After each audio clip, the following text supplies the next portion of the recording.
Hi, welcome to this month's Learning with Loden. This month we will have an update for you. Members of our team will be given a basic update over our construction projects that we have going on in our district.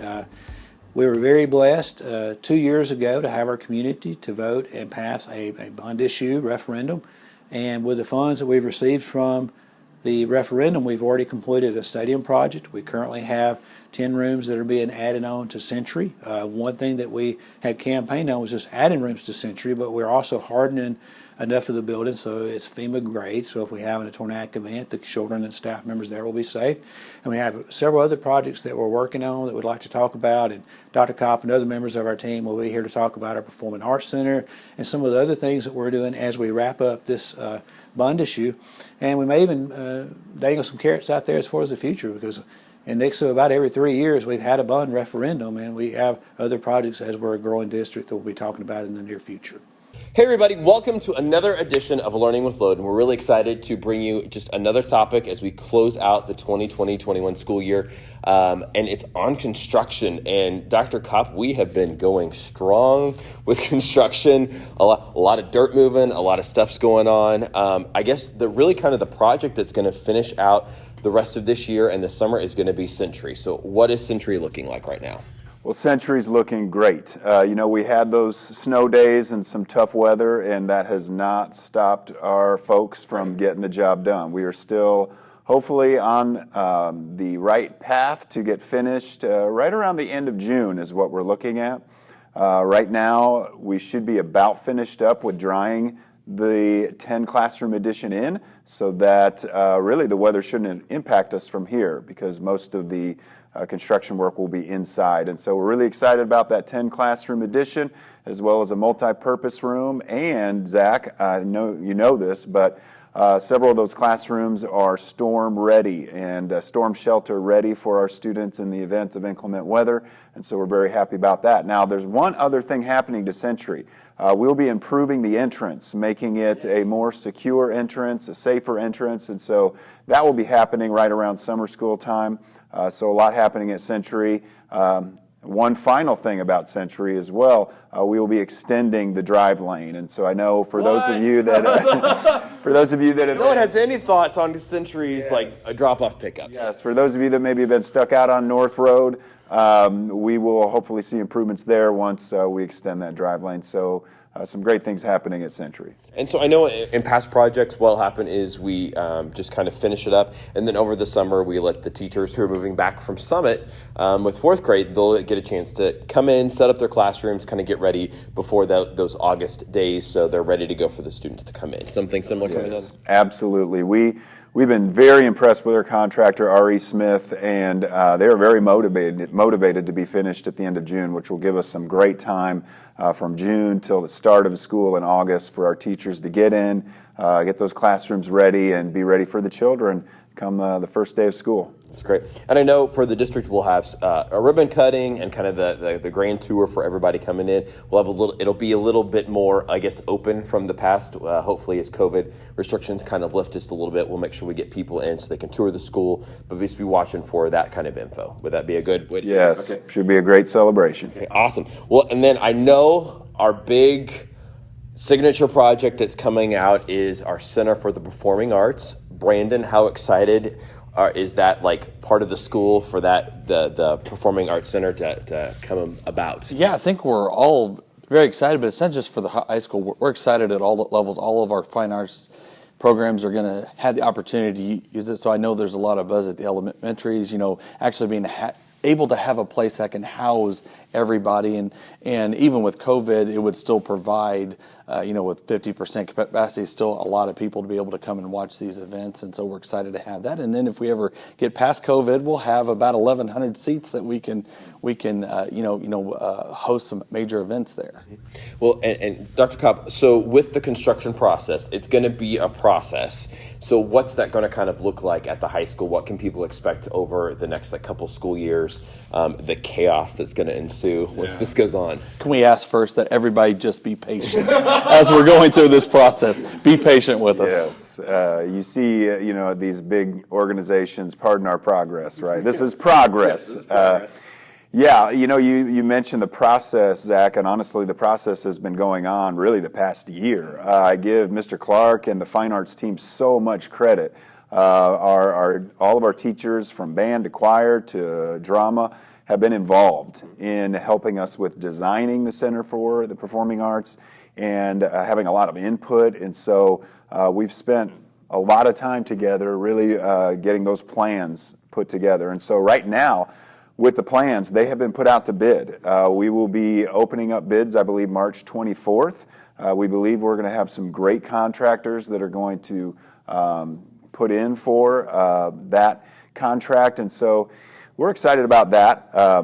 Once we find out who that person is, who that entity will be helping us construct this, we're going to be full speed ahead. And so you will be seeing dirt moving this summer. We will be losing some parking for the construction site. And Mr. Clark, about how many spots would you guess that we'll be losing? We're going to lose about 50 spots, give or take, and we're hoping over time to be able to add those back in other places on campus. So, and I know that you with those parking spots, we have been pouring some gravel behind like the football field to kind of like planning in ahead of just one parking for football, but we knew there's construction, coming. Yes.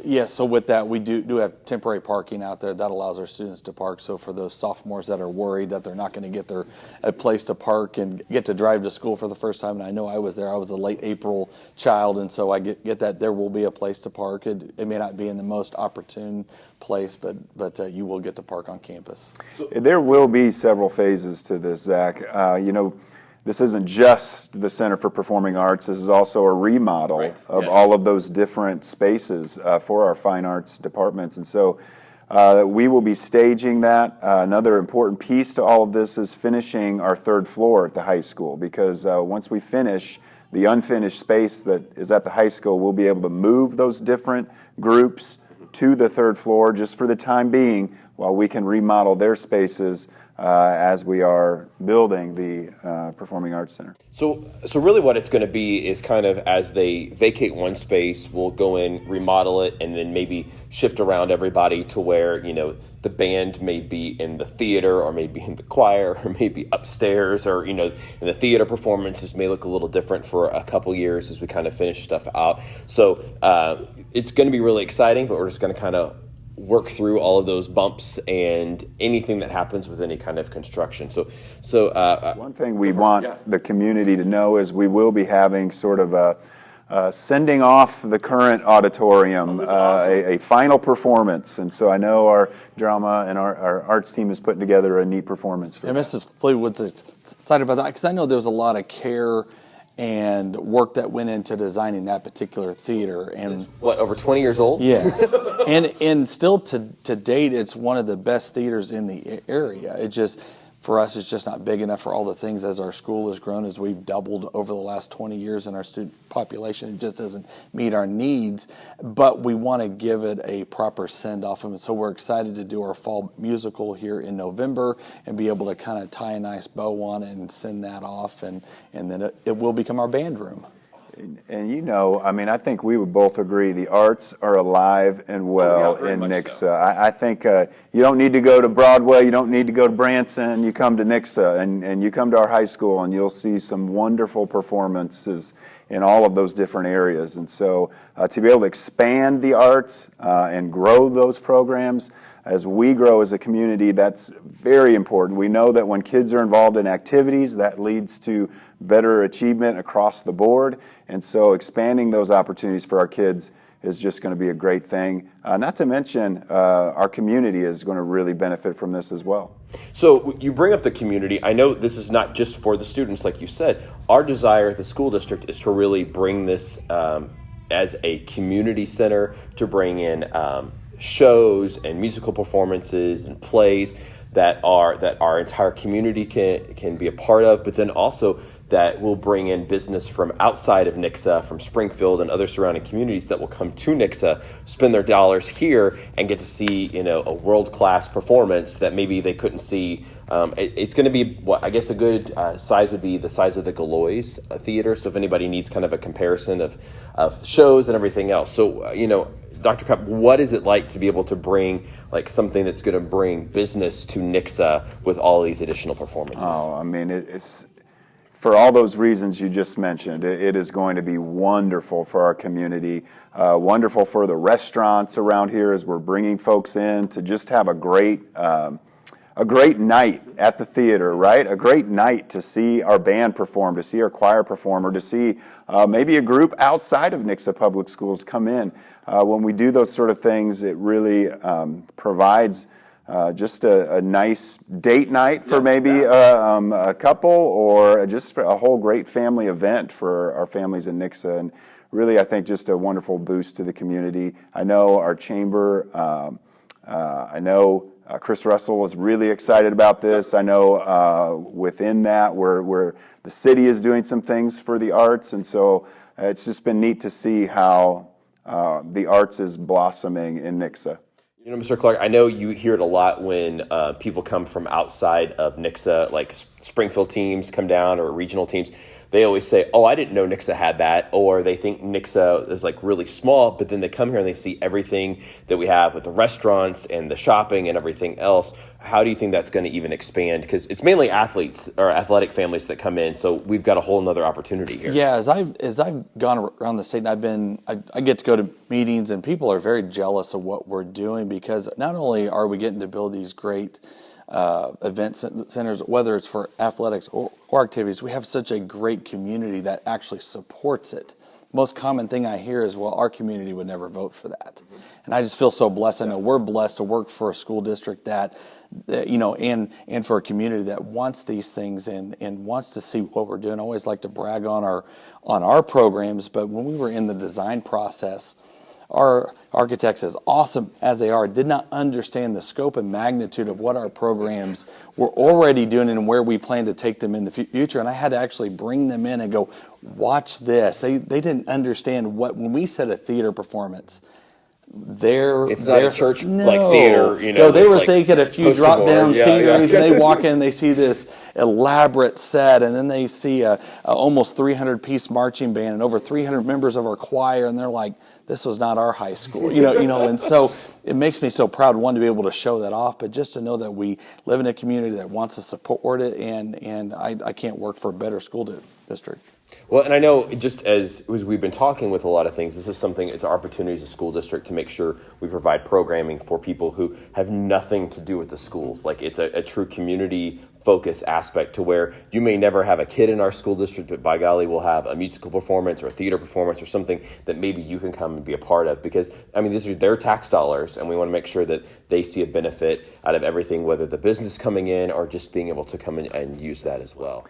And you know, Zach, facilities are like an extension of the school culture. And the fact that our community supports us in that is huge, because it really says to the kids, you're safe here, you're welcome here, we want you to perform at your best here. And when we are investing in our facilities, I think it really is eventually promoting our students just being the best that they can be. And I think it's also just letting our kids know that if they have an interest or a desire to go into something, we're going to do our best as a school district to provide that opportunity in some way, shape, or form. It's not just about athletics, or it's not just about grades, but it is about those activities as well. So, Mr. Clark, to close us out, I know that activities and athletics are really important in the school district. Why is it a benefit academically for our students to be involved in all of these things? And why is it so important that we provide these opportunities? Well, part of the reason why I have a job is because there is such a strong connection between students that are involved in athletics, activities, clubs. It really doesn't matter what it is. As long as a student finds a tie into the school district, they feel they belong, they find those social groups, those social networks, and all of those things go to better grades, better attendance, less discipline, and just an overall happier disposition. And so part of my job, part of Mrs. House's job, is we are trying to get kids connected. That's why we're always looking to add the next program, whether it's esports or bass fishing or whatever club that student has come up with. And we've got some crazy ones out there, but as long as we can find a sponsor for it, we add it because we know it's that important. And so whether they're in theater or not, we're always looking to add things to our students' portfolio. We want them to belong. We want them to be engaged, because that engagement is what drives them to success. Great.